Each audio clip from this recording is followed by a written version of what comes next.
Companies act चालू करना है।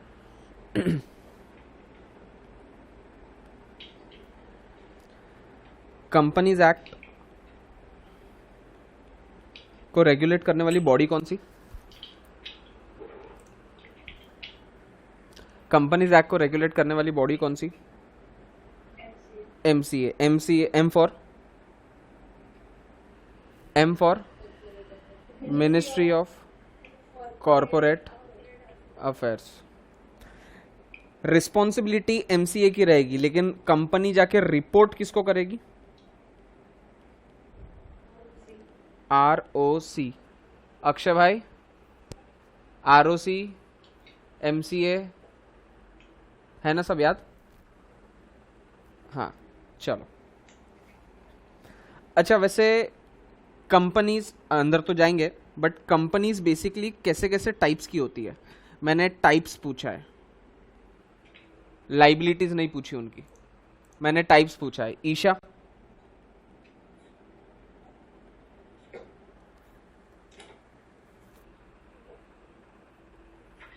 Isha, small company, then private company, then public company, then OPC. OPC बोले तो अच्छा, 1 person company. Okay, then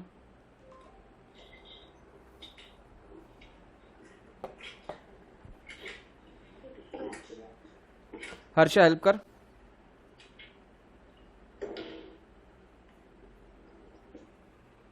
Harsha तू म्यूट पे। हर्षा,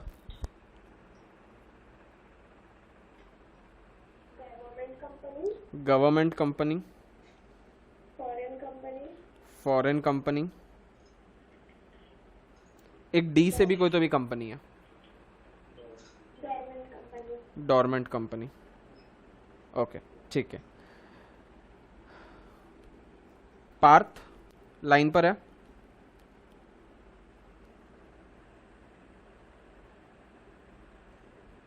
पार्थ म्यूट पर है तू? नहीं। कृतिका, कंपनी की लाइबिलिटीज जो होती है उसके क्या क्या टाइप्स होते हैं? कंपनीज की लाइबिलिटीज जो होती है वो क्या क्या टाइप्स की होती है बोला?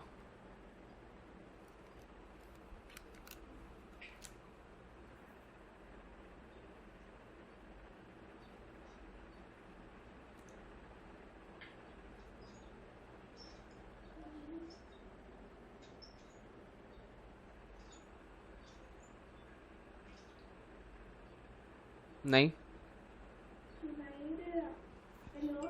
अरे तो दिख तो रहा है।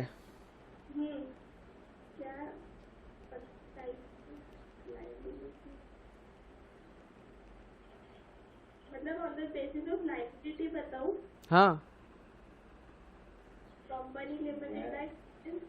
Company limited by shares, then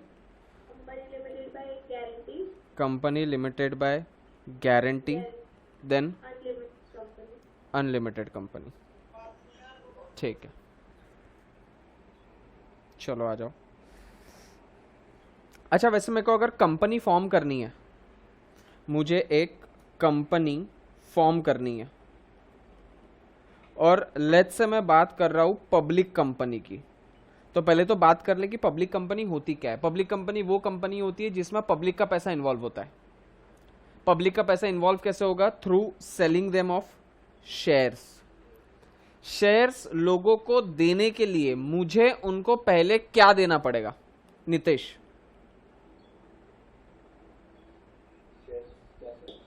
shares देने के लिए मुझे पहले लोगों को क्या देना पड़ेगा जिसके अगेंस्ट में वो शेयर्स को सब्सक्राइब करेंगे? हाँ, एप्लीकेशन किसके साथ में दूंगा मैं? ए, पैसा मैं लोगों को दूंगा कि लोग मेरे को देंगे? गधेड़े। हाँ, तो मैं कंपनी हूं, मैं लोगों को क्या दूं? शेयर्स देने के लिए पहले क्या दूं?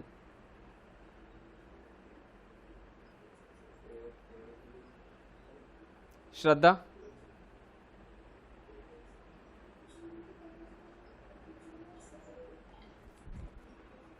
वंशिता, प्रोस्पेक्टस। प्रोस्पेक्टस में बेसिकली क्या लिखा रहेगा? वंशिता तुझे पूछ रहा हूं।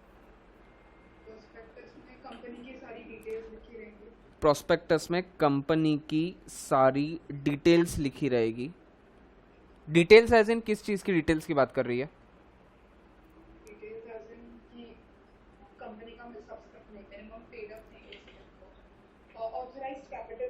कंपनी का ऑथराइज्ड शेयर कैपिटल कितना है?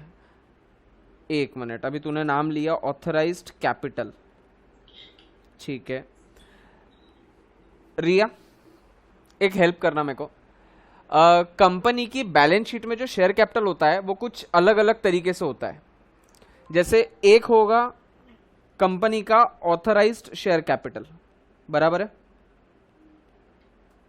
रिया, आवाज आ रही है? ओके। एक रहेगा कंपनी का इश्यूड शेयर कैपिटल, ठीक है। और एक रहेगा कंपनी का सब्सक्राइब्ड शेयर कैपिटल। इसके अलावा कुछ और कुछ रहेगा?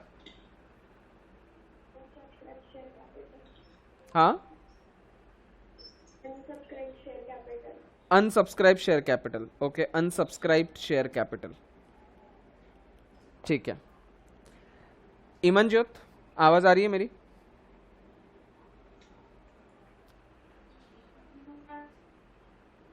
इमनजोत, ओके। ये जो ऑथराइज शेयर कैपिटल है, ऑथराइज शेयर कैपिटल क्या होता है?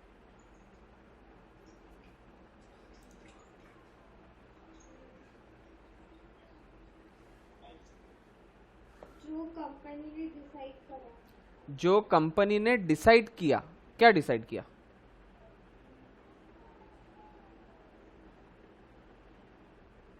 कंपनी ने डिसाइड कैसे करती है? कंपनी डिसाइड क्या करेगी उसमें? आकांक्षा, हेल्प करना। It is the maximum amount of capital that can be raised by a company through issue of shares. मतलब अगर मेरी कंपनी का authorise share capital is 100 CR, मैं चाहकर भी 1 रुपए एक्स्ट्रा का भी शेयर कैपिटल नहीं रेज कर सकता हूं थ्रू शेयर्स, ठीक है। फिर इश्यूड शेयर कैपिटल का मतलब क्या होगा? कशिश, हेल्प करेगी?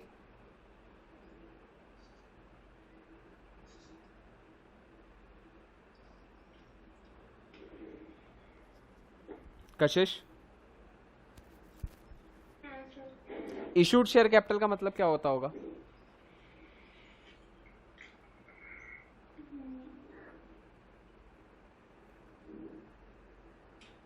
नहीं? सिमरन, हेल्प करना उसको।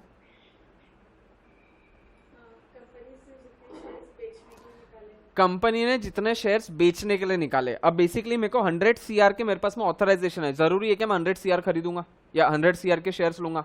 मुझे 100 CR का काम ही नहीं है ना, मुझे 100 करोड़ का काम ही नहीं। मुझे प्रोजेक्ट का काम है सिर्फ और सिर्फ 70 करोड़ का। तो मैं पूरे के पूरे मार्केट में फ्लोट कर दूंगा क्या शेयर्स? नहीं, मैं उसमें से सिर्फ 70 CR ही फ्लोट करूंगा मार्केट में और उतना ही पैसा रेस करूंगा। That is my issued share capital. Clear है? हर्षा, सब्सक्राइब शेयर कैपिटल का मतलब क्या होता होगा? जितना लोगों ने सब्सक्राइब किया। मेरी ऐसी इच्छा थी कि मेरे कंपनी के 70 करोड़ के शेयर्स बिक जाने चाहिए थे। वो तो कोई भी कंपनी जो भी कोई भी चीज मैन्युफैक्चरिंग करती है तो यही सोच के करती है कि मैंने 1 लाख गुड्स मैन्युफैक्चर किए तो 1 लाख के 1 लाख गुड्स बिक जाने चाहिए। बट ऐसा होगा क्या हमेशा? जरूरी कभी कभी नहीं भी बिकेगा। तो मैंने मार्केट में फ्लोट किए थे 70 करोड़ के शेयर्स, बट लोगों ने लिए नहीं। लोगों ने जो लिए वो लिए सिर्फ और सिर्फ 50 करोड़ के। तो मैंने बेसिकली कितने शेयर्स, कितने रुपए रेस किया लोगों से? 50 करोड़ इन the form of subscribe share capital. मैंने इशू किए थे 70 करोड़, बट लोगों ने खरीदे सिर्फ 50 करोड़। तो मेरे बैलेंस जो 20 करोड़ रह गए वो क्या रह गए? Unsubscribe share capital. क्लियर है? शेयर कैपिटल मेरे गधेड़ों कहाँ दिखता है पता है ना? ये ऐसा बैलेंस शीट होती है कंपनी की, रिलायंस की बैलेंस शीट एज ऑन 31 मार्च 2020। इधर रहेगा शेयर कैपिटल, इधर रहेगी एसेट्स। ऐसे ही होगा ना? अच्छा, नसीब मेरे। यहां मेरी सारी एसेट्स रहेगी, यहां मेरा कैपिटल दैट इज लाइबिलिटी रहेगी। Basically this is liability, these are assets. यहां पे कैपिटल में मेरा आएगा कि मेरा कैपिटल कितना है। कैपिटल में मेरा ब्रेकअप आएगा, मेरा ऑथराइज शेयर कैपिटल कितना था, इशूड शेयर कैपिटल कितना था, सब्सक्राइब शेयर कैपिटल कितना था, अनसब्सक्राइब कितना था। जनरली ये कोई क्लॉज में लिखा नहीं जाता है, सिर्फ ये तीन चीज आपको दिखेगी। ठीक है, क्लियर है? ओके, अब दूसरी मेरे को क्वेरी ये है कि ऐसी कौन सी कंपनी है जिसमें मैं लोगों से पैसा ले सकता हूं? हाँ, ऐसी कौन सी कंपनी है जो लोगों से पैसा ले सकती है? Public company. ऐसी कौन सी कंपनी है जिसमें आप लोगों से पैसा नहीं ले सकते हो? ट्रांसफर ऑफ शेयर्स आप कर सकते हो but with restrictions. Private. Okay, अच्छा, बाय द वे अगर मैं पब्लिक की बात करूं तो पब्लिक कंपनी का ओनर कौन होता है? कौन? गवर्नमेंट। कौन बोला गवर्नमेंट? पब्लिक जिसको मैं नाम ले लूं shareholders. Shareholder is the person who holds the share of an company. Clear है? शेयर होल्डर उसका मालिक है, लेकिन कंपनी रन कौन करता है? डायरेक्टर्स। डायरेक्टर। एक डायरेक्टर, अनेक डायरेक्टरा नहीं, बोर्ड ऑफ डायरेक्टर। क्लियर है? ठीक है, चलो अब आ जाओ नॉर्मल, इसमें चैप्टर में आ जाना। कोई काम नहीं, कोई काम नहीं, कोई काम नहीं, सीधा क्वेश्चन आएगा, what are the features of the company? What are the features of the company? याद रखना, what are the features of the company, TOPCLAS, top class. T मतलब ट्रांसफरेबिलिटी ऑफ शेयर्स, आप शेयर्स को एक इंसान से दूसरे इंसान को बेच सकते हो, that is transferability of shares. O means ownership and management. Ownership किसकी रहेगी? शेयर होल्डर्स की, बट मैनेजमेंट किसका रहेगा? बोर्ड ऑफ डायरेक्टर्स का।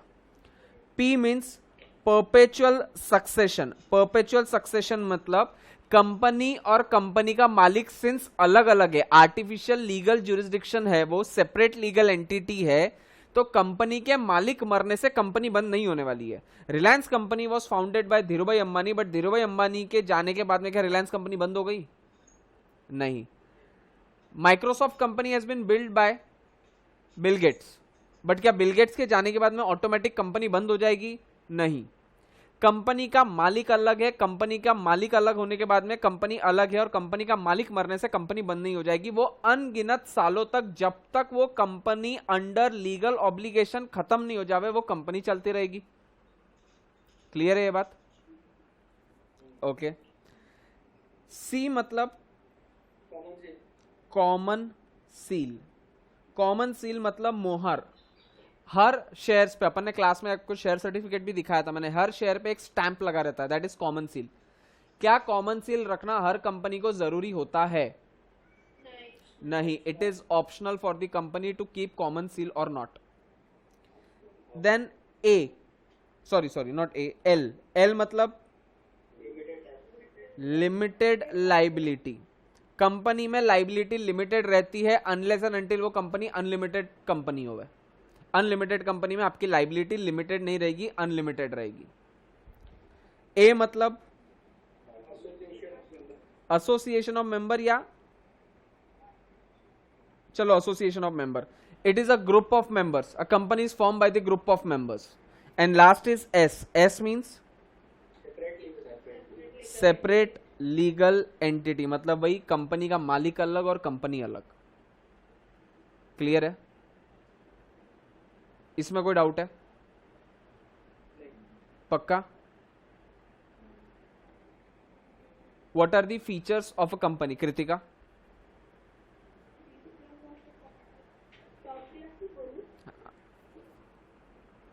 तेरे को और कुछ बोलना है? और कुछ बोल, मेरे को कोई प्रॉब्लम नहीं है। transferability of shares, transferability of shares. perpetual succession, अरे तू टॉप क्लास में चलना, अभी इधर उधर भाग जाएगी, फिर मेरे को मालूम नहीं पड़ेगा तूने क्या छोड़ दिया। ओ मेरे को याद नहीं आ रहा है, ओ याद दिलाना। ओ Parth sir, ownership and management आया कृतिका में नहीं याद? Ownership and management. हाँ, पी मतलब perpetual succession, perpetual succession, C मतलब common seal, common seal, L मतलब लिमिटेड लाइबिलिटी, ए मतलब artificial judicial person, artificial judicial person या एसोसिएशन ऑफ पर्सन। ओके, और एस मतलब separate legal entity, separate legal entity. रिया,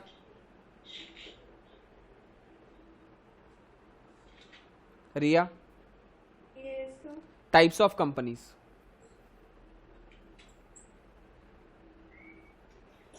public company, public company, private company, private company, one person company, one person company, dormant company, dormant company,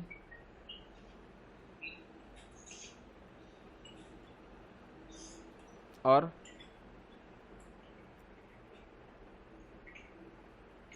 साक्षी help कर।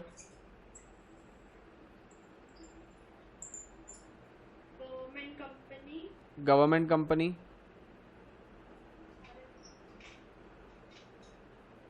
और कोई बची है? Associate company, foreign company. Clear है? Okay, चलो आ जाओ इसमें।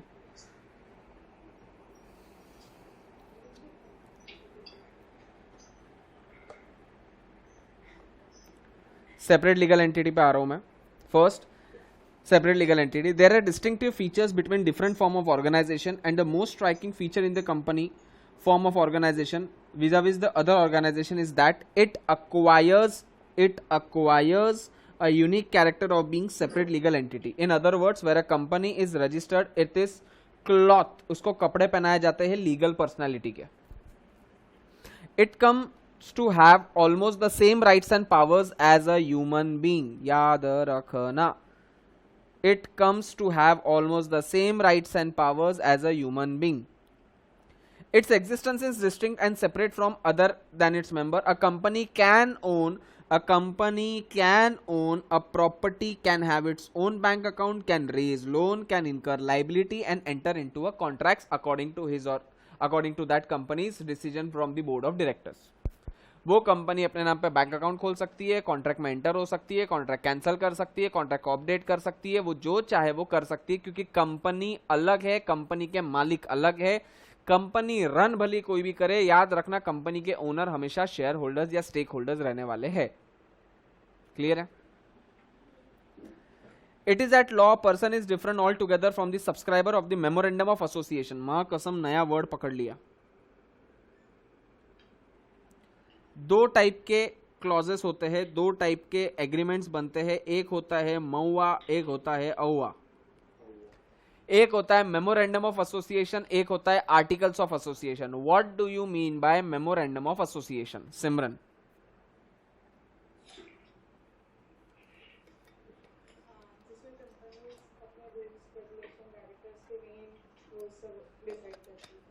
सिमरन तूने बोला उसमें रूल्स और रेगुलेशन लिखे होते हैं, क्या मैंने सही सुना?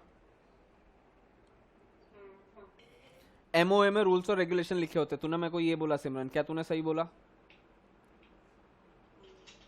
तो एओए में क्या लिखा रहेगा?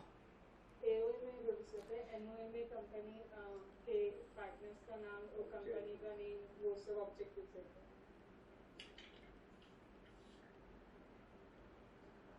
हैं। एओए में आर्टिकल्स ऑफ एसोसिएशन में कंपनी के रूल्स और रेगुलेशन के बारे में बात होगी, लेकिन एमओए में कंपनी के फॉर्मेशन के बारे में बात होगी। या बेसिस ऑफ फॉर्मेशन के बारे में बात होगी। सबसे इंपॉर्टेंट एलिमेंट कौन सा है, एमओए या एओए? एमओए सबसे इंपॉर्टेंट है, next important is AOA. Clear है? ओके। क्या क्या?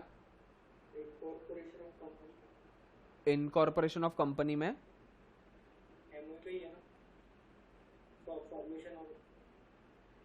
इनकॉर्पोरेशन ऑफ कंपनी में एमओए लगेगा आपको। सबसे पहले एमओए एओए आपको बनाओगे तभी आपकी कंपनी फॉर्म होगी। एमओए के अंदर क्लॉजेस आएंगे, जैसे नेम क्लॉज, ऑब्जेक्ट क्लॉज, वो सारे क्लॉजेस पढ़ने वाले अपन। ठीक है। Even a members can contract with the company, but of course members company के साथ में शेयर्स खरीदते तो कॉन्ट्रैक्ट तो कर ही लेते। अक्वायर राइट अगेंस्ट इट और इनकर लाइबिलिटी टू इट, उसके अगेंस्ट में लाइबिलिटी भी इनकर कर सकते हैं। क्लियर है? For the debts of the company only its creditors can sue, ये अंडरलाइन करना सबसे इंपॉर्टेंट, कहीं ना कहीं केस लॉ में आ सकता है। For the debts of the company only its creditors can sue and not its members. आप कंपनी के उधारी के लिए अगर क्रेडिटर हो तो ही आप कंपनी के ऊपर सूट फाइल कर सकते हो। अगर आप कंपनी के मेंबर्स हो तो आप कभी भी सूट फाइल नहीं कर सकते, क्योंकि वो लाइबिलिटी आपकी कभी थी ही नहीं। आप कभी मेंबर होके ये नहीं बोल सकते विजय माल्या को कि सारे क्रेडिटर्स का लाइबिलिटी पे ऑफ कर। You don't have right to sue the company being the members of that company. If you are the creditors of the company, only in that case you can sue the company. Clear है? Member ही creditor तो creditor है ना, member है that is अलग part, but that person is a creditor no. अगर creditor तो definitely sue कर सकता है। एक्ट ने ये नहीं बोला कि एक ही इंसान क्रेडिटर नहीं होगा और एक ही इंसान मेंबर नहीं होगा। आपको सूट फाइल करने के लिए आपको अपने आप को पहले पूछना पड़ेगा कि आप क्रेडिटर हो क्या। उसने ये नहीं बोला कि आप सिर्फ क्रेडिटर होना चाहिए या सिर्फ मेंबर होना चाहिए। आप हो सकता है क्रेडिटर के साथ में मेंबर भी हो, आप हो सकता है क्रेडिटर के सामने डेटर भी हो। That doesn't make a difference. Clear है? ओके।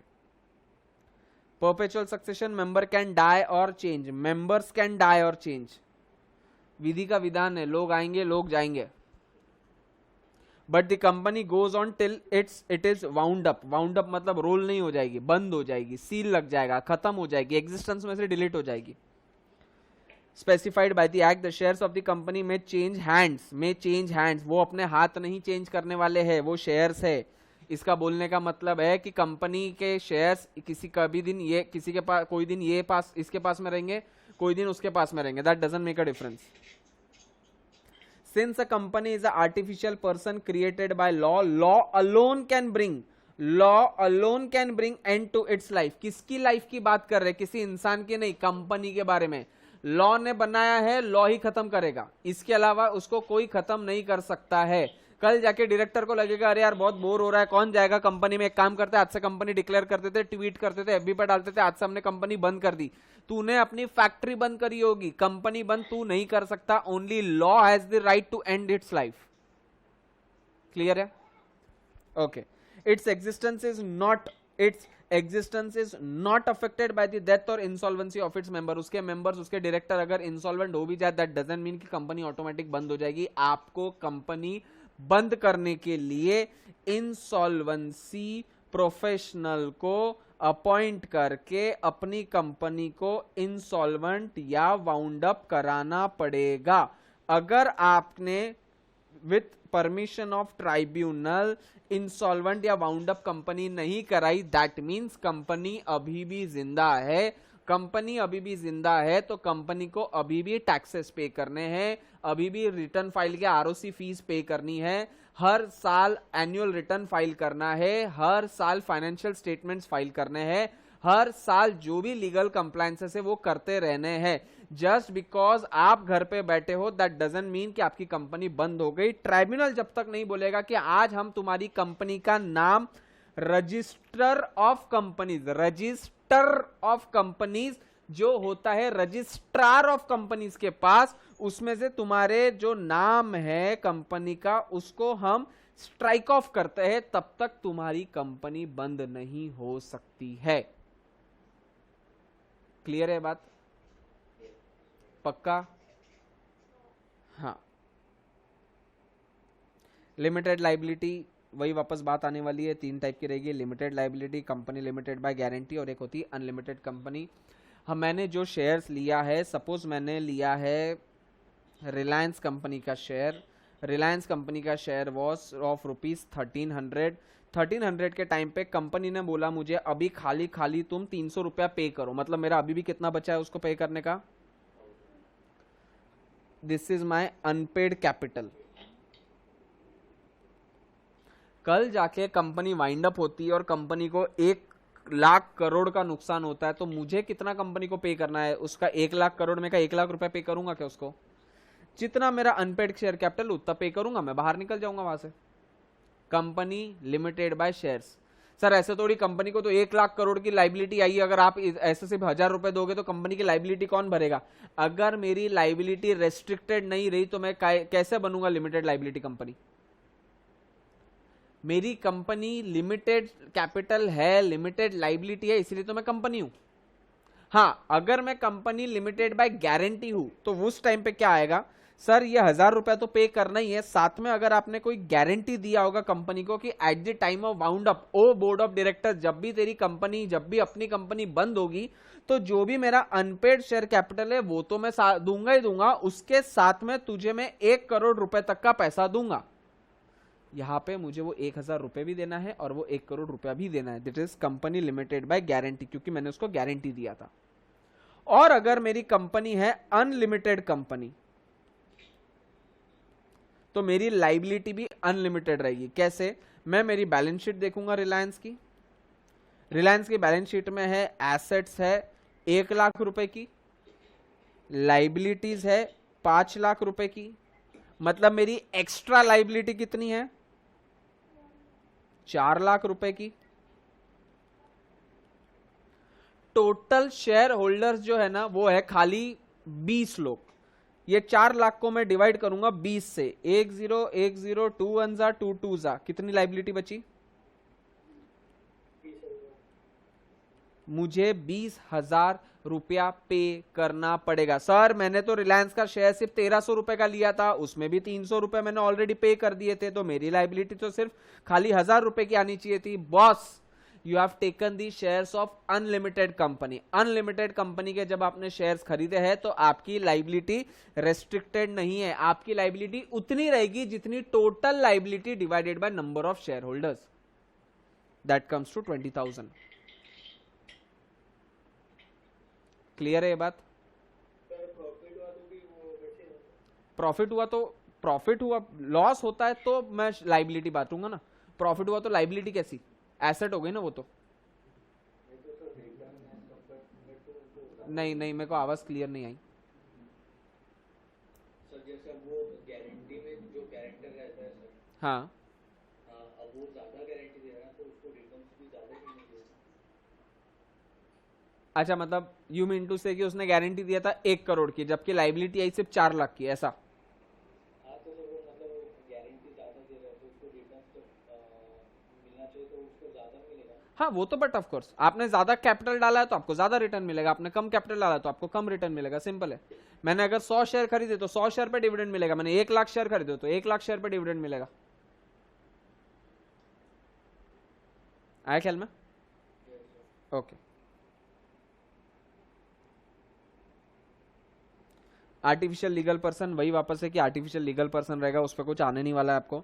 कॉमन सील कंपलसरी है क्या? ओके।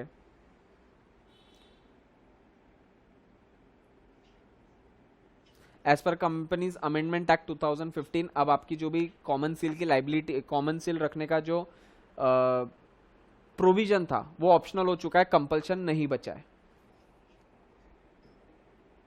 पहले मेरे को फटाफट एक बार यहां तक पूरा खत्म करके दो, पढ़ के दो फास्ट।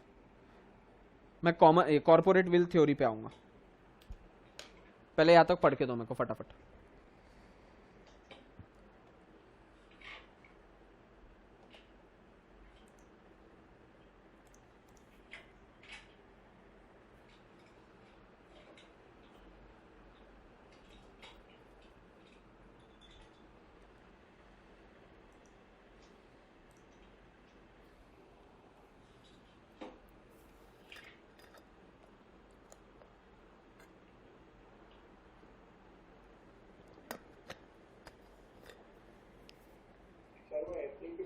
कंपनी से पढ़ना है?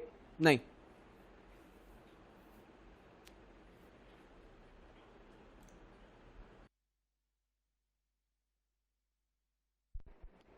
चलो हुआ।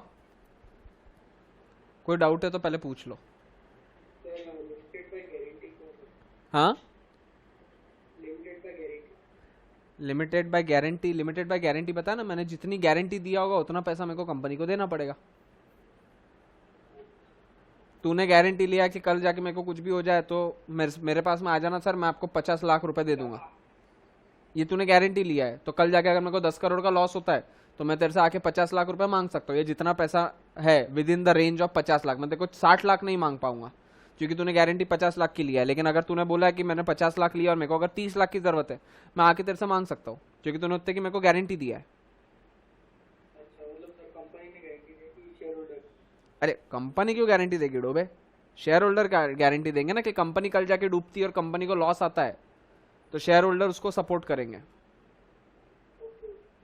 It just like economy, right now economy डूब रही है तो तूने गारंटी दे दिया मोदी जी को कि अरे मोदी जी तुम टेंशन मत लो, तुम आके बिंदास बोल के जाओ मित्रों मित्रों मित्रों मैं हूँ आपके पीछे।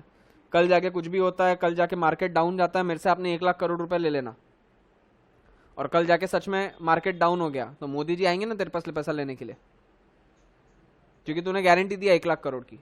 अभी मोदी जी को काम ही 5 करोड़ का होगा तो 5 करोड़ लेके जाएंगे, लेकिन मोदी जी के मन में लालच है कि इससे 1.5 लाख करोड़ ले लेता हूं तो नहीं ले पाएंगे। तो basically Modi ji is your company and you are the shareholder, तो कंपनी शेयर होल्डर के पास में आएगी ना कि शेयर होल्डर कंपनी के पास में जाएगा। सर अगर शेयर होल्डर का दे रहा? शेयर होल्डर के पास नहीं रहा तो घर बार बेचना पड़ेगा। गारंटी दिया था तो होशियारी मारा ना तूने। लिमिटेड नहीं रहना सर? हाँ, लिमिटेड नहीं रहना? बट ऑफ कोर्स नहीं, जितने की गारंटी दी, और बट ऑफ कोर्स गारंटी लेते टाइम पागल थोड़ी है सामने वाला ऐसा कि ऐसी कल जाके तो मैं गारंटी दे दूंगा, एक काम करना मेरे से 5,000 करोड़ ले लेना। 5,000 रुपए नहीं वॉलेट में, कहाँ से 5,000 करोड़ दे दूंगा। तो वो गारंटी लेने के पहले भी चेक करेगा कि भाई इसके सामने वाले के पास में इतना पैसा है भी कि नहीं, ऐसी फोके मार रहा है कोरे काम का। तो वो आपके एसेट्स वगैरह सारी रिकॉर्ड करके रखते हैं वो लोग। आया ख्याल में? ओके, और कोई क्वेरी किसी को? नहीं, ईशा बेन है कि सो गई? अच्छा नसीब, ठीक है।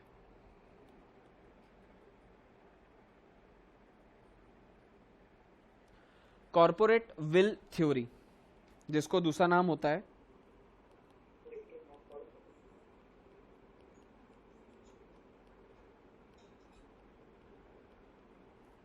Lifting of corporate will. Will बोले तो ये विल मतलब वो विल नहीं है रे जो बापू जाने के पास में छोड़ के जाएगा तेरे लिए, वो ये विल होती है। विल मीन्स कर्टन, पर्दा।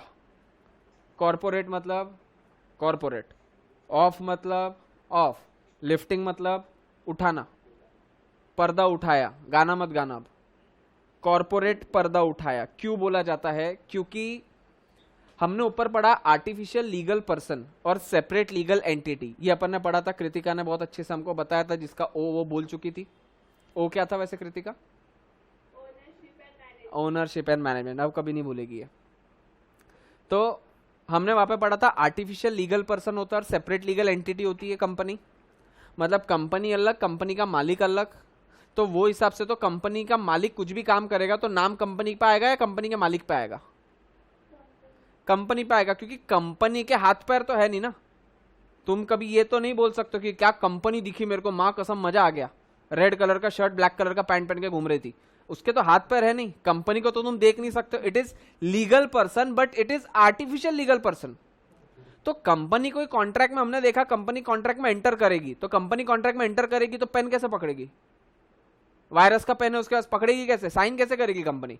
कंपनी कुछ नहीं कर सकती ना बॉस। कंपनी के बिहाफ पर डायरेक्टर्स करने वाले हैं। तो सर ऐसे कैसे? फिर तो डायरेक्टर की साइन चलेगी, इसीलिए तो बोला डायरेक्टर की साइन नहीं चलेगी। डायरेक्टर की साइन के बाद में कंपनी का कॉमन सील भी होना जरूरी है उसके ऊपर। तो सर ये इसका मतलब तो कॉमन सील रखना जरूरी हो क्या? नहीं, जरूरी नहीं है, डिजिटल सिग्नेचर रख सकते हो आप। आया ख्याल में? तो बेसिकली क्या रहेगा कि अगर किसी कंपनी को किसी कॉन्ट्रैक्ट में एंटर होना है तो उसके डायरेक्टर्स एंटर होंगे। तो कल जाके डायरेक्टर कुछ फ्रॉड भी तो कर सकते हैं, और उस केस में डायरेक्टर तो यही बोलेगा कि अरे मेरे को कोई टेंशन ही नहीं, क्योंकि फ्रॉड मैंने नहीं किया, फ्रॉड तो कंपनी ने किया है, तो लॉस भी जो होगा वो कंपनी का होगा। कंपनी का लॉस होगा मतलब बेसिकली शेयर होल्डर्स का लॉस होगा। ऐसे करके तो जिंदगी में सत्यम का घोटाला हुआ, किंगफिशर का घोटाला हुआ। जो भी फ्रॉड होंगे वो करने वाला तो डायरेक्टर रहेगा, लेकिन अगर मैं उस टाइम पे उसको क्लॉज अप्लाई करूं आर्टिफिशियल लीगल पर्सन और सेपरेट लीगल एंटिटी, तो फंसेगा कौन, डायरेक्टर या कंपनी? ना, कंपनी। फ्रॉड किसके नाम पर हुआ वो ही फंसेगा ना। एक बात बताओ, बहुत सिंपल है। हर्षा ने एक नई गाड़ी लिया, 2 व्हीलर।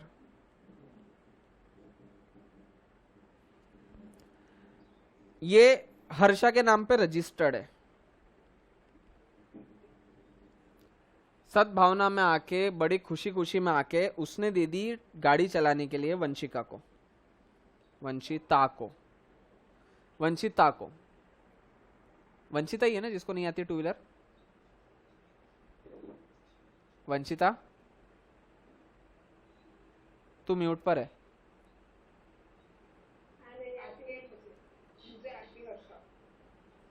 अभी अभी सीखी होगी, पहले नहीं आती थी शायद, तो ठीक है, वंशिता को दे दिया।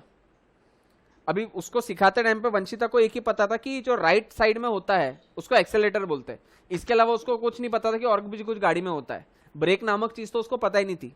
रोकना भी होता है तो कृतिका जैसे गाड़ी रोकती थी पैर लगा के। नहीं कुछ नहीं, हाँ कुछ नहीं कुछ नहीं कुछ नहीं। तो वंशिता ने गाड़ी लिया, गाड़ी चलाते चलाते उसको एक अंकल बहुत अच्छे दिखे, ठोक डाला। अब जो केस फाइल होगा, एफआईआर फाइल होगी, वो किसके अगेंस्ट होगी, वंशिता या हर्षा?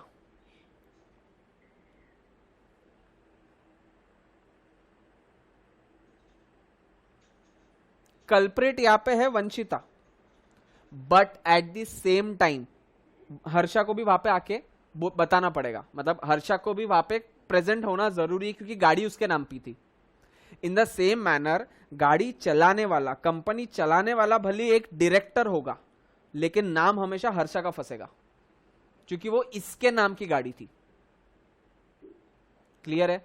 उस केस में जब अगर कोई ये देखेगा कि गाड़ी किसके नाम पे रजिस्टर्ड है तो सबसे पहले लाइबिलिटी उसकी आने वाली है, लेकिन उस टाइम पे हर्षा को सामने आके बताना पड़ेगा कि भाई गाड़ी मेरी थी बट चला उसको वंशिता रही थी। उस टाइम पे ओनर को हम कंपनी को फॉल्स नहीं ठहराएंगे, उस टाइम के उसको जो चला रहा था उसको गलत ठहराएंगे। This is lifting of corporate veil, कि कंपनी ने जो काम किया है गलत काम किया है। कंपनी के गलत काम को मत देखो, कंपनी के जो गलत काम हुआ है वो गलत काम करने वाला कौन था उसको देखो। उसके ऊपर का पर्दा हटा के उसके पीछे का रियल कल्प्रिट कौन है वो समझो। That is lifting of corporate will. Clear है? पक्का? Okay. Corporate will, Vanshita read करना।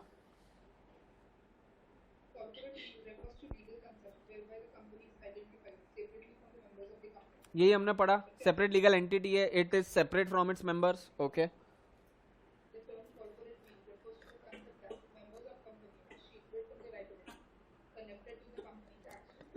ओके,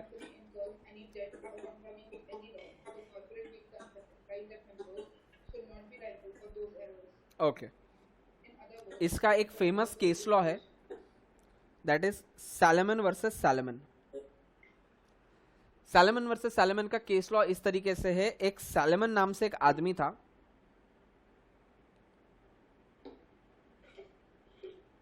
जिसके 4 बच्चे और 1 बीवी थी। सही लिखा ना? हाँ, जिसके 4 बच्चे और 1 बीवी थी। उसने क्या किया था, अपने घर वालों के मेंबर रख के ही एक कंपनी फॉर्म कर दी। उसमें अपने घर वाले और अपनी वाइफ, घर वाले मतलब बच्चे और उसकी वाइफ मेंबर्स थे, और ये खुद भी बट ऑफ कोर्स उसमें एक मेंबर था। उसके बाद में क्या किया, इस कंपनी ने क्रेडिटर्स के थ्रू लोन लिया। किसने लिया? सैलमन ने लिया क्या? कंपनी ने लिया, कंपनी ने लोन लिया। उसके बाद में यह हुआ कि सपोज ये जो सैलमन था ये मर गया, तो डायरेक्टर्स क्रेडिटर्स जो है ना वो इसके बीवी बच्चों के पास में आ गए और बोले हमको हमारा जो लोन है वो वापस करो। कौन वापस करो के बोल रहा था? उसके बीवी बच्चों को बोल रहा था लोन वापस करो। उस टाइम पे उसके बीवी बच्चों ने एक जवाब दिया, भाई साहब लोन हमने लिया था क्या? लोन कंपनी ने लिया था। तो आपका पैसा आपने किसको दिया था? कंपनी को दिया था। तो आपका पैसा जो रिटर्न होगा ना वो भी कंपनी रिटर्न करेगी, हम रिटर्न नहीं करेंगे। सर ऐसा थोड़ी होता है, कंपनी और कंपनी के जो लोग हैं वो एक ही तो हुए ना? नहीं, रिलायंस कंपनी ने के शेयर्स मैंने खरीद के रखे, तो क्या रिलायंस मेरा बैंक अकाउंट यूज करेगा क्या? रिलायंस का बैंक अकाउंट अलग है, तो जो पैसा जाएगा वो उसके बैंक अकाउंट से जाना चाहिए। सर अगर उसके पास में बैंक अकाउंट में पैसा नहीं रहा तो वो मेरी प्रॉब्लम नहीं है, वो कंपनी को देखो। सर अगर कंपनी ने फ्रॉड किया होगा तो वो कंपनी ने फ्रॉड किया है। सर लेकिन कंपनी ने फ्रॉड नहीं किया है, कंपनी के जो डायरेक्टर है उसने फ्रॉड किया है। यहां पे आएगा lifting of corporate will. Company ने फ्रॉड नहीं किया, कंपनी के शेयर होल्डर्स या कंपनी के members, not share holders, company के मेंबर्स या डायरेक्टर्स ने फ्रॉड किया है। उस केस में आपको देखना पड़ेगा कि फ्रॉड किसके एंड पे हुआ है। बात क्लियर है? कोई डाउट है इसमें? ओके सर, हम लिफ्टेड कॉर्पोरेट विल कब कब लिफ्ट करेंगे? मतलब हम कब कब पर्दा उठा के देखा जाएगा कि इस कंपनी का फ्रॉड किसने किया था? टोटल 5 केसेस में। जब आप किसी दुश्मन के साथ में ट्रेडिंग कर रहे हो, लेट्स से मैं पाकिस्तान के साथ में ट्रेडिंग कर रहा हूं, तो मैं तो ट्रेडिंग नहीं कर रहा हूं, कंपनी ट्रेडिंग कर रही है। कल जाके कुछ भी होगा तो कंपनी के नाम पे बिल फाड़ो। बॉस ऐसा नहीं चलेगा। उस टाइम पे हम लिफ्टिंग ऑफ कॉर्पोरेट विल उठाएंगे, कॉर्पोरेट विल उठाएंगे और उसके पीछे का जो डायरेक्टर है उसको सजा देंगे। सेकंड, जब आप ऐसा कुछ काम कर रहे हो जिससे आप इवेड कर रहे हो, इवेड करना मतलब छुपाना, या सरकमवेंट मतलब डाइवर्ट करना टैक्स को। सर ये कैसे हो सकता है? अब उसके लिए तुमको इंटर लेवल पे आके, एग्जीक्यूटिव लेवल पे आके इनकम टैक्स पढ़ना पड़ेगा। बट एक बेसिक चीज तुमको समझा दूं कि 2.5 लाख रुपए तक हर इंसान को इनकम टैक्स नहीं भरना पड़ता है। ठीक है? तो हमारे सलूजा जी ने क्या किया, उनकी income let's say for an example इस बार थी 7 लाख रुपीस, बराबर। अब इन्होंने क्या किया, सलूजा जी ने ये इनकम टोटल 3 लोगों में डिवाइड कर दी। एक इमनजोत को, एक उसकी बहन को और एक सेल्फ को। इमनजोत को दिए 2 लाख रुपए, उसकी बहन को दिए 2.5 लाख रुपए, और बैलेंस जो है, बैलेंस कितना बचा? 4.5 और 3.5, कितना बचा बैलेंस?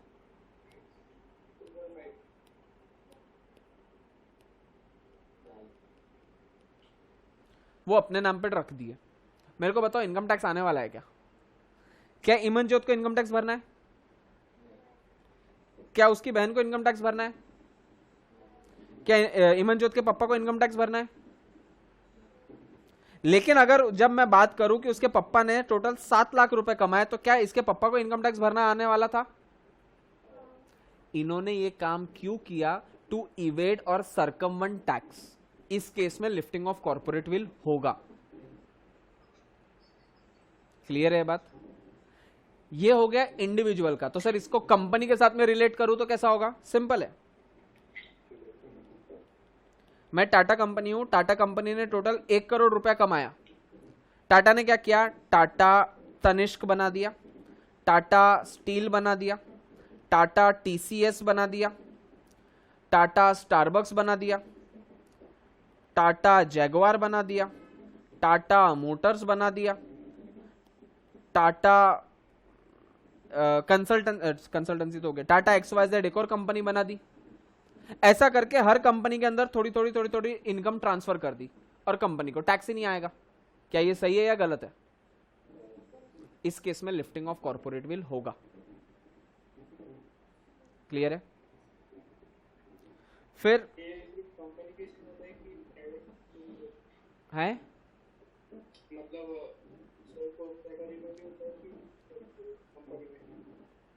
प्रोप्राइटरी में भी हो सकता है क्या? प्रोप्राइटरी में तो बता ना, इमनजोत के पापा जो थे वो प्रोप्राइटर थे, लेकिन प्रोप्राइटर हमको अभी डील नहीं करना क्योंकि हम कंपनीज एक्ट में, कंपनीज एक्ट में प्रोप्राइटर आता नहीं। कंपनीज एक्ट में या तो प्राइवेट आएगा, पब्लिक आएगा, ओपीसी आएगा, प्रोप्राइटर आएगा ही नहीं इसमें। ना पार्टनरशिप आएगा, ना एलएलपी आएगा, उनके लिए अपनी अपनी अलग एक्ट्स है, वो इसमें डील नहीं होगा। हाँ, where companies form other companies as their subsidiaries to act as their agent, वो अगर अपनी कंपनी के अंदर और एक नई कंपनी बना देते हैं जो सब्सिडरी रहेगी और एक्ट करेगी। क्लियर है? फिर टू अवॉइड लीगल ऑब्लिगेशन, कोई ना कोई लीगल ऑब्लिगेशन से बचने के लिए आपने एक और कंपनी बना दी। सर ये कैसे हो सकता है? जैसे एक एक्ट है जिसमें लिखा जो है ग्रेच्युटी एक्ट या लेबर एक्ट। लेबर एक्ट में इस तरीके से होता है कि अगर आपके पास में 20 से ज्यादा लेबर्स है तो आपको हर महीने कुछ ना कुछ लेबर ईपीएफ काटना पड़ेगा, लेबर्स के नाम पे टैक्स जमा करना पड़ेगा। तो मैंने क्या किया, मेरे यहाँ पे ना टोटल 21 लेबर्स है, तो मैंने क्या किया, एक ही प्रीमाइसेस में दो अलग अलग कंपनी खोल के रख दी। एक का नाम है आरजी क्लासेस, एक का नाम है आरजी एंटरप्राइजेस। इसमें है टोटल 10 लेबर, इसमें है टोटल 11 लेबर, और दोनों काम एक ही जगह पे कर रहे हैं, बस नाम अलग अलग है, बुक्स अलग अलग है दोनों की। अब ना मैं इसमें मेरे को आने वाला है वो एक्ट का क्राइटेरिया, ना इस एंटरप्राइज में आने वाला है एक्ट का क्राइटेरिया। ये मैंने काम क्यों किया? To avoid certain legal obligation. आया ध्यान में? उस केस में भी लिफ्टिंग ऑफ कॉर्पोरेट विल होगा। And last is where the device of incorporation is adopted for some illegal और इम्प्रॉपर पर्पज। आपने कोई इलीगल एक्ट करने के लिए, इम्प्रॉपर एक्ट करने के लिए ऐसा कोई एक फॉर्मूला बनाया, डिवाइस बनाया, उस केस में भी लिफ्टिंग ऑफ कॉर्पोरेट विल होगा। इसका एग्जांपल दूं, सत्यम। सत्यम ने क्या किया था? सत्यम ने घोस्ट एम्प्लॉयज क्रिएट किए थे।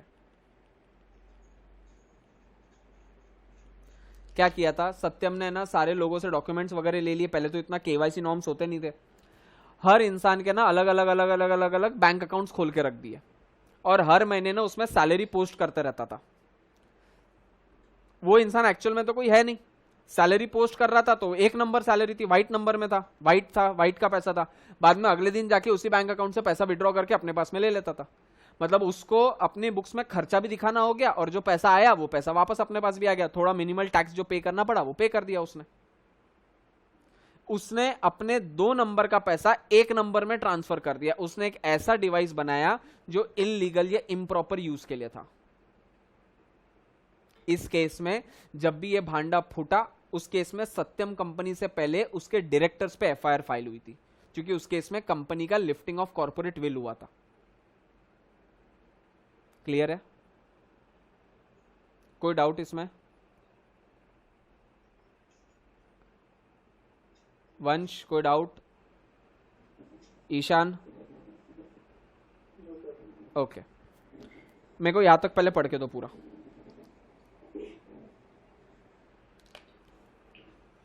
फिर आगे चलते हैं। कुछ क्वेरी है तो पहले पूछ लो।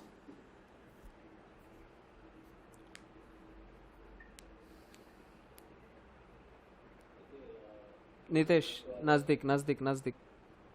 फॉर्मेशन ऑफ सब्सिडियरी कंपनी का इसमें तो लिखा है डायरेक्ट प्रिंसिपल टू मतलब सर लेवल। हाँ, क्योंकि उस केस में फ्रॉड हो रहा है ना। अगर फ्रॉड हो रहा है मतलब सामने वाले को पता होगा, होल्डिंग कंपनी को पता होगा। होल्डिंग कंपनी ने बनाए जानबूझ के सब्सिडरी इसी के लिए था ना। इमनजोत ने तो 2 लाख रुपए कहीं से नहीं कमाए थे ना, वो तो होल्डिंग कंपनी ने जानबूझ के इमनजोत के नाम पे ट्रांसफर किए थे। तो वो तो बेसिकली होल्डिंग कंपनी ने जानबूझ के सब्सिडरी बनाई हुई है ना। तो बट ऑफ कोर्स सब्सिडी ने फ्रॉड किया, लेकिन सब्सिडी का कोई इंटेंशन नहीं था, सब्सिडी तो बनी फ्रॉड के लिए थी, तो वो तो कैंसिल होगी, लेकिन इसके पीछे का कल्प्रेट कौन था? होल्डिंग कंपनी था, तो वो सीधा हम होल्डिंग कंपनी पे जाएंगे।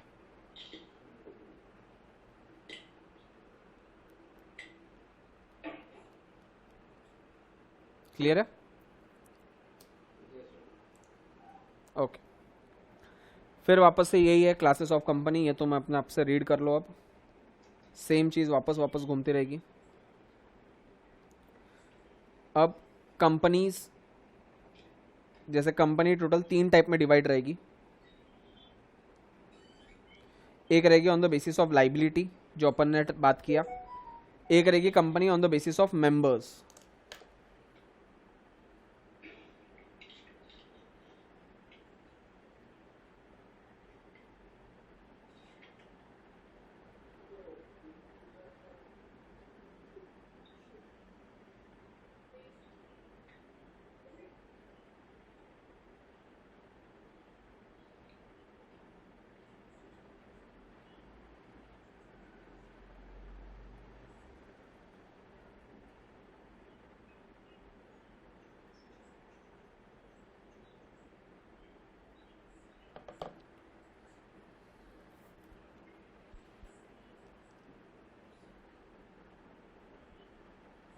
एक मिनट, सॉरी, हाँ, एक रहेगा on the basis of members और एक रहेगा क्या गया on the basis of control. तो बेसिकली कंपनी के क्लासिफिकेशन 3 टाइप के हैं, on the basis of liability, on the basis of members, on the basis of control. Liability में 3 देख लिया अपन ने, company limited by shares, company limited by guarantee और unlimited company. Company limited by members में है प्राइवेट कंपनी, पब्लिक कंपनी और OPC. अब सबको पता है प्राइवेट कंपनी में कितने मेंबर्स रहने वाले हैं। प्राइवेट में 2 बातें, मेंबर्स और directors. Minimum number of members in a private company 2, maximum number of members in a private company 200, minimum number of members, minimum number of directors in a private company। ओ मेरे गधेड़ो, minimum number of directors in a private company। Isha,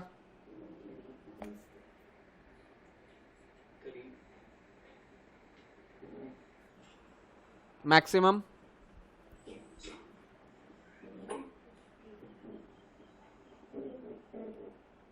public के बारे में बात करूं, public के members कितने, पब्लिक के डायरेक्टर्स कितने, minimum number of members,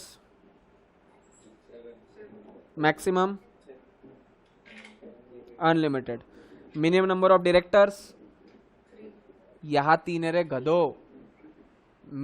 directors minimum public के 3 है, प्राइवेट के 2 ही है मिनिमम, और मैक्सिमम मैक्सिमम पूरे दुनिया के कोई भी कंपनी हो जाए 15 डायरेक्टर से ज्यादा तुम नहीं रख सकते हो। नॉर्मली रखना है आपको, एक्सीड करना है 15 से, you will have to pass special resolution और सेंट्रल गवर्नमेंट की परमिशन लेना पड़ेगा। That's it. फिर आप 150 डायरेक्टर रखना चाहते हो 150 रखो, कोई दिक्कत नहीं है। क्लियर है? ओके। अच्छा, कौन पब्लिक से पैसा ले सकता है? Public company. तुम कोई भी आंसर देते टाइम माइक नजदीक रख के बोलो अपना। कौन शेयर्स फ्रीली ट्रांसफर नहीं कर सकता है? ऐसा कौन सा इंसान है जिसमें एक डायरेक्टर रहा तो भी आप कंपनी फॉर्म कर सकते हो? ओपीसी। ओके।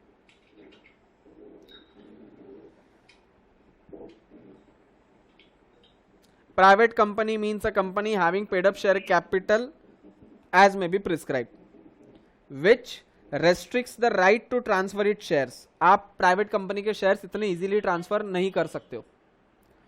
और second, in case in except 1% company limits the number of members to 200।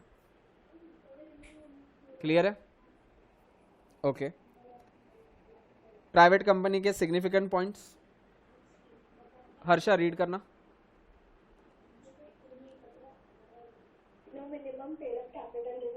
कोई minimum paid up share capital requirement नहीं है। 5 रुपए डालो, कंपनी चालू करो।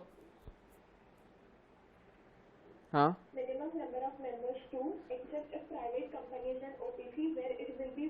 अभी देखा अपन ने, मिनिमम प्राइवेट के लिए 2 है, ओपीसी के लिए 1 है। Okay.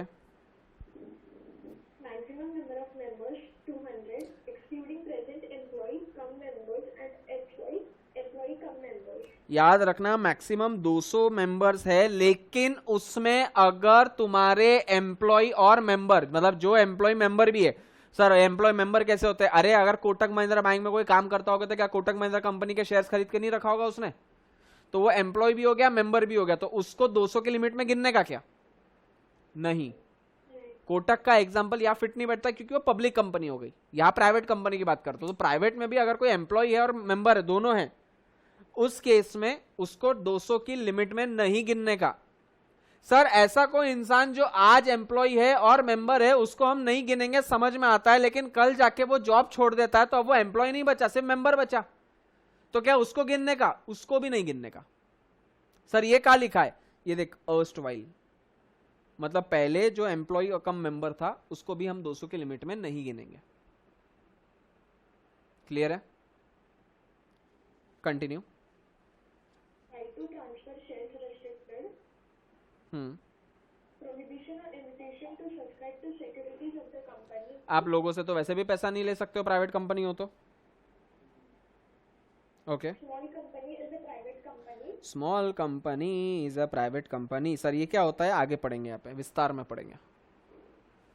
OPC can be formed only as a private company. Okay, OPC हमेशा प्राइवेट कंपनी ही रहेगी, बात समझ में आ गई?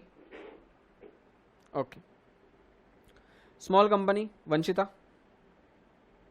Small company given under section 2 subsection 85 of the Companies Act 2012, which means company other than public company. एक मिनट, ये क्या बोल दिया? Other than public company? कैसे?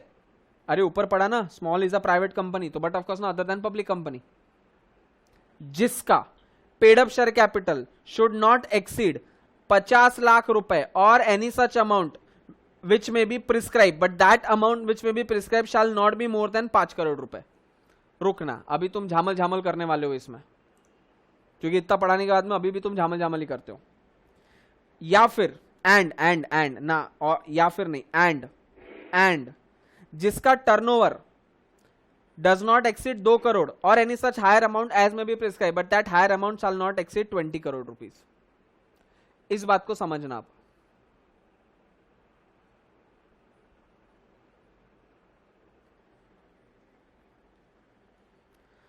सर आरजी क्लासेस को मैं स्मॉल कंपनी बोल सकता हूं क्या? डिपेंड्स। सर एक बात बताओ, आरजी क्लासेस का पेड अप शेयर कैपिटल कितना है? XYZ अमाउंट का है। सर मैं कैसे समझूं कि इसको स्मॉल में डालूं या बिग में डालूं? सिंपल है सर, आरजी क्लासेस का पेड अप शेयर कैपिटल क्या 50 लाख से ज्यादा है क्या?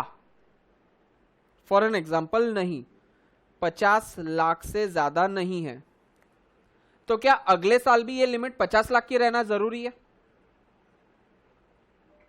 अगले साल नई गवर्नमेंट आएगी, नई गवर्नमेंट आने के बाद में बोलेगी आज से ये 50 लाख की लिमिट हम 60 लाख कर देते, और मेरा पेड अप शेयर कैपिटल था 55 लाख, तो इस साल में क्या मैं स्मॉल कंपनी हूं? नहीं। लेकिन क्या अगले साल में स्मॉल कंपनी हूं?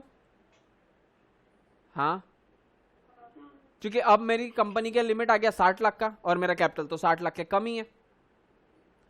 तो एनी अमाउंट ऑफ 50 लाख और any higher amount, sir higher कितना? एज में भी प्रिस्क्राइब। सर ऐसे तो कल जाके कोई इंसान कुछ भी बोल देगा, अरे लेकिन उसकी भी एक औकात है, कितनी? 5 करोड़ रुपए, और सेम टर्नओवर की 2 करोड़ से कम होना चाहिए, या एनी अमाउंट एज में भी प्रिस्क्राइब, बट वो एज में भी प्रिस्क्राइब कभी भी जाके 20 करोड़ से ज्यादा नहीं होनी चाहिए। मतलब कल जाके गवर्नमेंट आके बोल देगी कि हम अमाउंट को, टर्नओवर के अमाउंट को हम एक काम कर देते, हायर अमाउंट कर देते 22 करोड़। सॉरी बॉस, आप कर ही नहीं सकते। एक्ट में बोला गया है 20 करोड़ के ऊपर औकात आपकी नहीं है, पॉसिबल ही नहीं आप उसको 20 करोड़ के ऊपर लेके जाओ। आज 2 करोड़ है, कल जाके आपको 2.5 करोड़ करनी है, आप कर सकते हो। 3 करोड़ करनी है, कर सकते हो। 10 करोड़ करनी है, कर सकते हो। 40 करोड़ करनी है, नहीं कर सकते। 20 करोड़ का रेस्ट्रिक्शन आ गया। हाँ इसमें अमेंडमेंट्स आएंगे, ये अमाउंट। हाँ, ये अमाउंट में अमेंडमेंट आया होगा। यस, आरटीपी में आई है तुम्हारी अमेंडमेंट्स। अमेंडमेंट्स क्या है?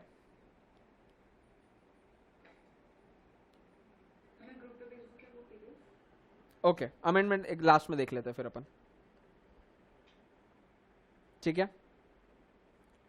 This section shall not apply to a holding company or a subsidiary company. A holding company registered under Section 8 company. Section 8 company मतलब non-profit organization, basically charitable trust. A company governed by any other special act. जिसके लिए special act होती है, जैसे electricity company, banking company, उनके लिए अलग से अपनी अपनी एक्ट से, तो उसको ये सारी चीजें अप्लाई नहीं होगी. चलो उसके बाद में पब्लिक कंपनी. पब्लिक कंपनी की डेफिनेशन एकदम वंशिता जैसी है. Public company is a company means a company which is not a private company. Simple, life में लोड ही नहीं है. And having a minimum paid up share capital as may be prescribe. खत्म. ठीक है. आकांक्षा रीड करना public.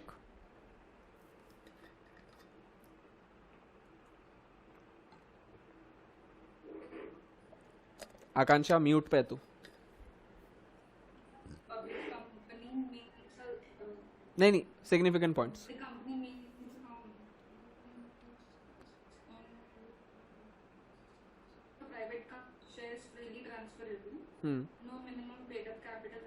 No minimum paid up share capital. Minimum 7, maximum no limit. Subsidiary company अगर है, पब्लिक कंपनी की सब्सिडरी कंपनी है, भले वो प्राइवेट भी रहेगी लेकिन उसको माने हम पब्लिक ही मानने वाले. Any subsidiary company of a public company will always be considered as a public company itself. Clear है? Okay. On the basis of control, holding company, subsidiary company, holding company और सब्सिडरी कंपनी. अगर एक company ने अपनी ऊपर वाली company हमेशा कौन सी रहेगी? Holding company. और नीचे वाली कंपनी कौन सी रहेगी? सब्सिडरी रहेगा. पेरेंट कंपनी का मतलब क्या रहेगा? Holding company. और चाइल्ड कंपनी का नाम क्या रहेगा? Subsidiary company. तो अगर सब्सिडरी कंपनी ने होल्डिंग कंपनी ने सब्सिडरी कंपनी के अंदर 50% से ज्यादा या 51% से ज्यादा होल्ड करके रखा हो तो वो होल्डिंग और सब्सिडी कंपनी बन जाएगी. और अगर होल्डिंग कंपनी ने सब्सिडी कंपनी में 100% होल्ड करके रखा हो तो वो बन जाएगी wholly owned subsidiary company. Clear है? ओके. एसोसिएट कंपनी मतलब अगर ऊपर वाली कंपनी ने नीचे वाली कंपनी में होल्ड करके रखा है 20% से कम. याद रखना 20% से कम होना चाहिए. Sorry, I am so sorry. At least 20%. I am so sorry. At least 20%. Minimum 20% hold करके रखना चाहिए. लेकिन मिनिमम 20 और मैक्सिमम कितना? मैक्सिमम 50, क्योंकि 50 से आगे तो वो सब्सिडी बन जाएगी. और अगर 100% होल्ड कर दिया तो वो होली ओन्ड सब्सिडी कंपनी बन जाएगी. क्लियर है? सर 20 से कम करके रखा होगा तो वो बेसिकली उसको कोई नाम नहीं, वो एक जॉइंट वेंचर जैसा चलेगा. अकाउंट्स में पढ़ा होगा ना जेवी, बस वो जॉइंट वेंचर जैसा चलेगा. अच्छा, जेवी है ही नहीं तुमको. ओके, ठीक है. On the basis of capital,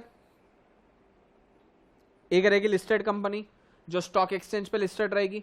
Bombay stock exchange, national stock exchange जैसे रिलायंस, टाटा. करेक्ट. एक रहेगी अनलिस्टेड कंपनी मतलब जो लिस्टेड नहीं रहेगी, जैसे प्राइवेट कंपनीज. एक रहेगी गवर्नमेंट कंपनी.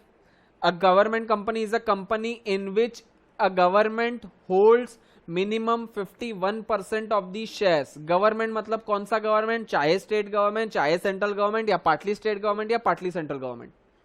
अगर इन्होंने मिलकर या अकेले में एक कंपनी में मोर देन 51% से ज्यादा होल्ड करके रखा है तो जो सामने वाली कंपनी वो गवर्नमेंट कंपनी बन जाएगी. सर कोई एग्जांपल दे सकते हो? भगवान से भी नहीं लगता लिमिटेड, BSNL. गवर्नमेंट ने इस कंपनी में 51% होल्ड करके रखा है, बचा हुआ 49% प्राइवेट इक्विटी है, पब्लिक ने इन्वेस्ट करके रखा है. तो ये कंपनी ऑटोमेटिक गवर्नमेंट बन गई क्योंकि 51% या उससे ज्यादा गवर्नमेंट ने होल्ड करके रखा है. सर और कोई example? ONGC, oil and natural gas corporation. Sir और कोई एग्जांपल? भेल. भूख लगी है पता है, बट ये company Bharat heavy electrical limited है. क्लियर है? ओके. फिर आएगा मेरा section 8 company, company form with charitable object, that is charitable trust. Sir charitable trust के लिए हमको अगर कोई कंपनी बनानी है तो हम ऐसी बना सकते हैं क्या? नहीं, आपको सेंट्रल गवर्नमेंट से लाइसेंस लेना पड़ेगा, उसको बताना पड़ेगा कि तू ऐसा कौन सी चैरिटी का काम कर रहा है। क्लियर है? सर हम बहुत चैरिटी का काम कर रहे हैं, हम गरीब गरीब लोगों को आईफोन देते हैं। वो गरीब कौन है? जो 70,000 रुपए का आईफोन खरीदते हैं। मेरे हिसाब से ये चैरिटी है, तो क्या गवर्नमेंट के हिसाब से भी चैरिटी होना जरूरी है? वो चीज गवर्नमेंट जिस चीज को चैरिटी मानेगा उस चीज के लिए अगर तू काम करेगा तो ही हम तेरे को उस चीज का लाइसेंस देंगे। That is section 8 company. Clear है? Significant points. साक्षी रीड, आवाज आएगी साक्षी तेरी? म्यूट पर है साक्षी तू।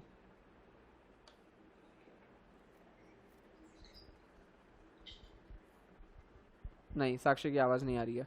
सिमरन रीड करेगी? रीड करना significant points. Significant points section 8 company. Section 8 company significant points. Form for the promotion of commerce, arts, science, religion. देखना, प्रमोशन बोला है, बिजनेस मोटिव नहीं है उनका, प्रमोशन है, promotion of art commerce science है। ठीक है? हाँ Second, requirement of minimum share capital does not apply. ठीक है, कोई मिनिमम शेयर कैपिटल नहीं है। Usage its profit for the promotion of the objective for which form. याद रखना, आपको जो भी प्रॉफिट होगा वो आपके ऑब्जेक्टिव के लिए ही फुलफिल करना। सर प्रॉफिट कैसे होगा? चैरिटेबल ट्रस्ट है ये। तो मैंने ये कभी नहीं बोला कि चैरिटेबल ट्रस्ट को प्रॉफिट नहीं हो सकता है, प्रॉफिट होगा, लेकिन वो लेके लोगों में बांट मत देना डिविडेंड के नाम पे। अरे प्रॉफिट कैसे नहीं होगा? अगर कोई चीज मैंने 10 रुपए की खरीदी और आपको 11 रुपए में दे रहा हूं या 10.5 रुपए में दे रहा हूं, तो 50 पैसे का तो प्रॉफिट हुआ ना मेरा, और खर्चा मेरे को कुछ है नहीं, तो प्योर प्रॉफिट हो गया मेरा। लेकिन ये प्रॉफिट आप लोगों को डिस्ट्रीब्यूट नहीं कर पाओगे in the form of dividends. तो can section 8 company declare dividends? No. Can private company declare dividends? Yes. Private company. Yes. अच्छा, can public company declare dividends? Yes. But of course. Okay, continue. Does not declare dividend to members. अच्छा, पता ही था। Apply special license from central government. Special licence लेना पड़ेगा आपको central government से। Okay, Need not use the word limited or private limited. Limited और private limited को उसको आगे नाम लिखने की कोई जरूरत नहीं है। अगर किसी ना कंपनी के नाम के आगे सिर्फ लिमिटेड है लिखा हुआ है, जैसे आरजी क्लासेस लिमिटेड, तो ये पब्लिक कंपनी या प्राइवेट कंपनी है? Public company. और अगर लिखा है आरजी क्लासेस प्राइवेट लिमिटेड, तो आई गेस बताना नहीं पड़ेगा, वो नाम से बोल रहा है प्राइवेट लिमिटेड है। और अगर लिखा है आरजी क्लासेस ओपीसी, वो ओपीसी है। Okay, continue. License revoked if conditions contravene.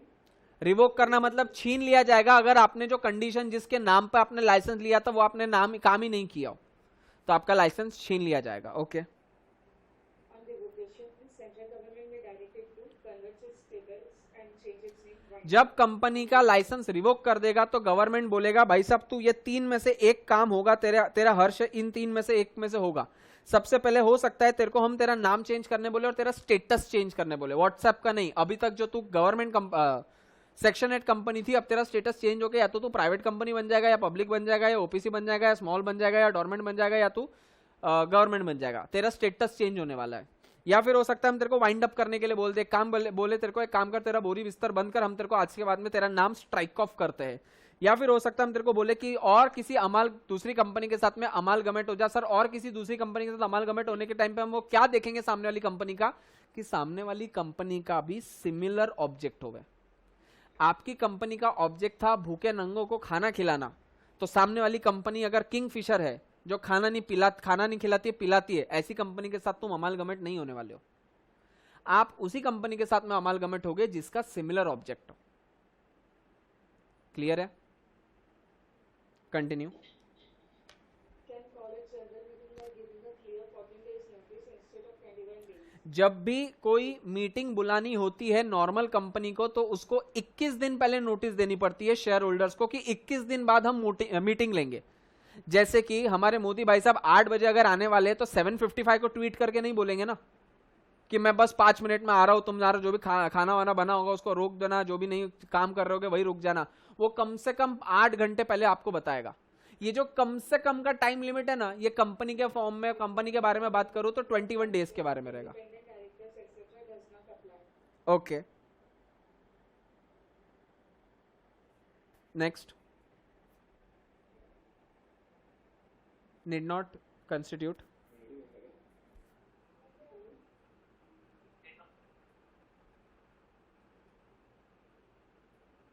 आवाज आ रही है मेरी? हाँ अभी आ रही. Okay okay.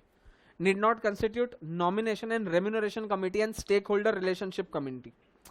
बेसिकली क्या होता है ना कि जब कोई कंपनी में, कंपनी का ऑडिट होता है. अरे वो गधेड़ो, पूछ रहा हूँ, बता नहीं रहा हूँ. ऑडिट कौन करेगा?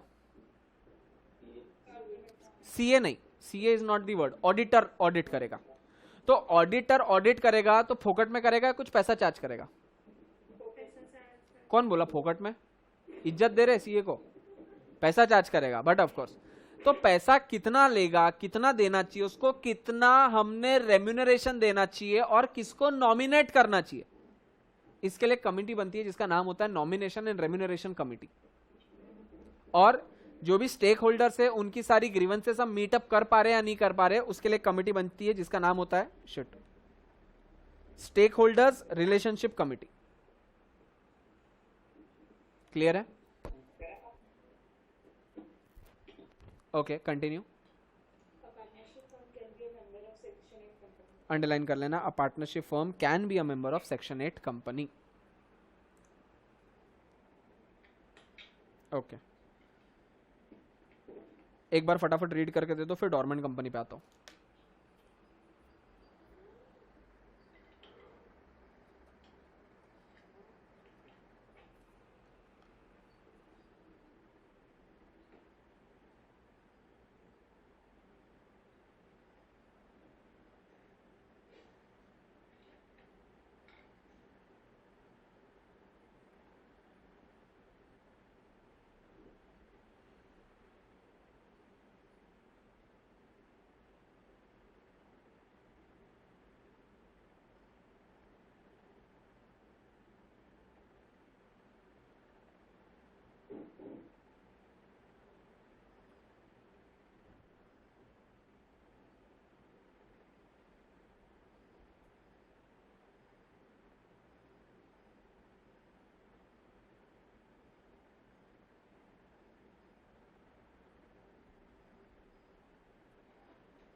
चलो डन हुआ. अब समझो डॉर्मेंट कंपनी क्या होता है.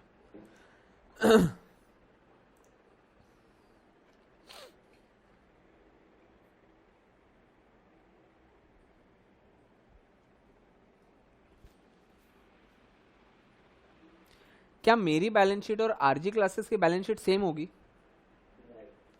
मेरी बैलेंस शीट अलग, आरजी क्लासेस की बैलेंस शीट अलग, करेक्ट है? तो जब आरजी क्लासेस, अरे क्या हो गया ये,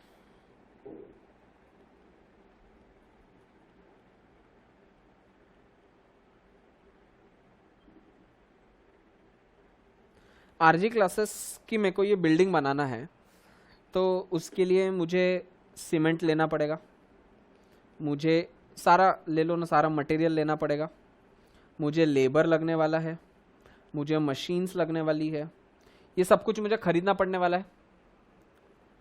तो ये मैंने खरीदना चाहिए या ये आरजी क्लासेस ने खरीदना चाहिए? किसके बैलेंस शीट में दिखने वाली है बिल्डिंग?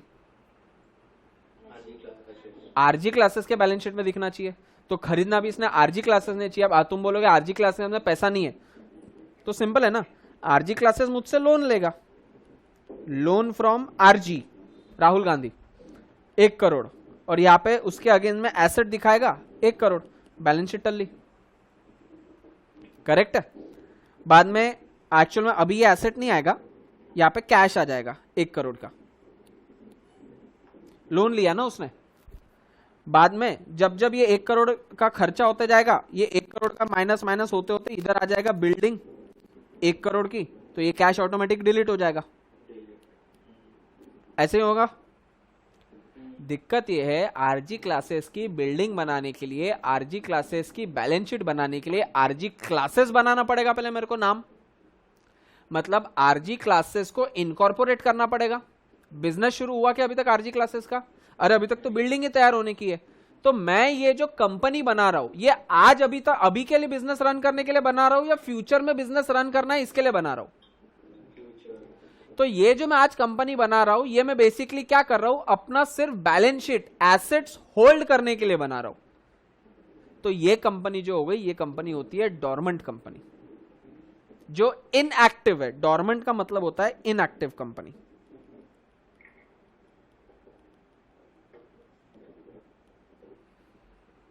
आया ख्याल में? क्लियर है? ओके। नितेश रीड कर पाएगा? रीड करना dormant. Where a company is formed and registered under this act for a future project or to hold an asset or intellectual property and has no significant accounting transaction, such company or inactive company may make an application to register. उसके company के अंदर कोई भी accounting transaction important वाला नहीं होना चाहिए। अगर इंपॉर्टेंट खरीदना बेचना, माल का खरीदना बेचना चल रहा है तो इनएक्टिव कंपनी कैसी हुई? तो एक्टिव कंपनी हो गई। तो बेसिकली उसके अंदर कोई भी अकाउंटिंग नहीं होना चाहिए। सर ऐसे कैसे? हमने कल आरजी क्लासेस के लिए आरओसी को फीस पे किया तो हम अकाउंटिंग एंट्री नहीं करेंगे? वो चलेगी। कुछ एंट्रीज ऐसी होती है जिसकी आपको अकाउंटिंग करोगे लेकिन उसको हम अकाउंटिंग नहीं मानेंगे। बेसिकली कोई भी सिग्निफिकेंट अकाउंटिंग ट्रांजैक्शन नहीं होना चाहिए। तो सर सिग्निफिकेंट अकाउंटिंग ट्रांजैक्शन मतलब क्या होता है? ये होता है, आया ख्याल में? क्या होता है पढ़ना? Significant accounting transaction means any transaction other than payment of fees by a company to register. Okay.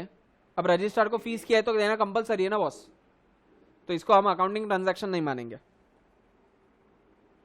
Payments made by it to fulfill the requirement of this act or any other law. किसी और other law का आपको act का fulfilment करना है, इसके लिए आपने पैसा दिया है भाई, लॉ का पेमेंट करना है, लॉ के अंडर में बोला गया इसके लिए आप पेमेंट कर रहे हो, that doesn't accounts for significant accounting transaction. Okay.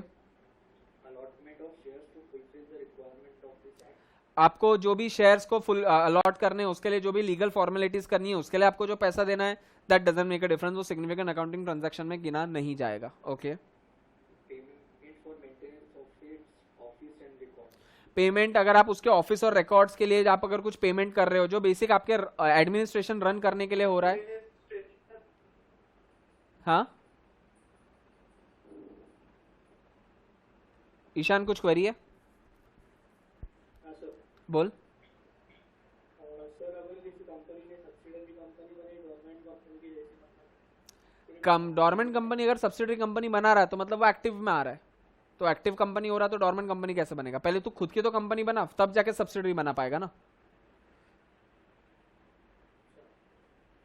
Sir ये जो भी ट्रांजैक्शन है सिग्निफिकेंट अकाउंटिंग ट्रांजैक्शन है या इसके अलावा? ये सिग्निफिकेंट अकाउंटिंग ट्रांजैक्शन नहीं है। ये एकदम सिग्निफिकेंट मतलब बड़े बड़े ट्रांजैक्शन, ये एकदम चिल्लर ट्रांजैक्शन है। बड़े बड़े ट्रांजैक्शन नहीं होना चाहिए, चिल्लर ट्रांजैक्शन चलेंगे। ये सारे चिल्लर ट्रांजैक्शन है। There should not be any significant accounting transaction. There should not be any बड़े वाले ट्रांजैक्शन। और इधर बोला है सिग्निफिकेंट अकाउंटिंग ट्रांजैक्शन, बड़े वाले ट्रांजैक्शन वो ट्रांजैक्शन रहेंगे अदर देन दिस, मतलब ये कौन से हो गए ऑटोमेटिकली, चिल्लर ट्रांजैक्शन, मतलब ये चलेंगे, इसके अलावा नहीं चलेंगे। यहां पे लिख लो, तुमको कंफ्यूजन हो रहा होगा तो, इसके अलावा नहीं चलेंगे, मतलब ये चलेंगे।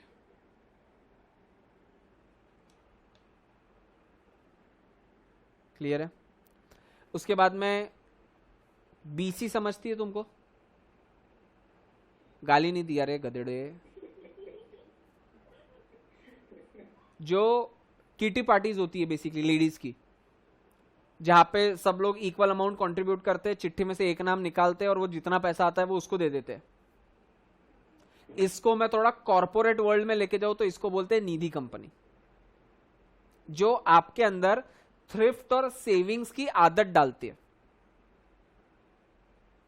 आई होप बीसी सबको समझता है, सबने देखा हुआ है, उसके कॉन्सेप्ट पता है सबको, बीसी क्या होता है। नॉर्मल है, रात दिन अपन देखते हैं। Okay, object cultivating the habit of thrift, that is cost cutting, saving among its members, receiving deposit only from members, वो सिर्फ और सिर्फ members से लेते हैं deposits, and lending to its members only, वो देते भी सिर्फ और सिर्फ members को है। क्यों देते हैं? for their mutual benefits। Clear है? पीएफआई तुमने लर्न नहीं किया, मतलब नहीं पढ़ा तो भी चलेगा, कोई दिक्कत नहीं है। पीएफआई में बेसिकली 51% से ज्यादा गवर्नमेंट का स्टेक होता है, सिंपल है।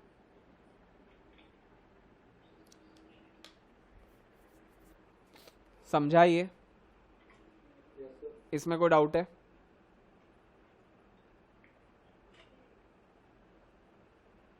यहां तक पढ़ लो, मैं यहां पे स्टॉप कर रहा हूं आज। कल ये चैप्टर खत्म करेंगे, कल सुबह 10 बजे बैच है, मॉर्निंग 10, मॉर्निंग में एक बार अपन ये सेशन खत्म करके दोपहर में एलएलपी खत्म करेंगे। हाँ पूरा, एलएलपी तो छोटा है, एलएलपी में ही क्या 5 तो क्वेश्चन है उसके अंदर। चलो हुआ ये, यहां तक पढ़ लो, जो भी क्वेरी है एक जगह पे नोट डाउन करो। कल 10 बजे यही पिन के साथ में अपन वापस बैठेंगे, ये चैप्टर खत्म करेंगे। यहां तक कि क्वेरी सारा नोट डाउन करके खत्म करके रखना और यहां तक लर्न करके रखना, कल क्वेश्चंस भी पूछूंगा। ठीक है, चलो ओके।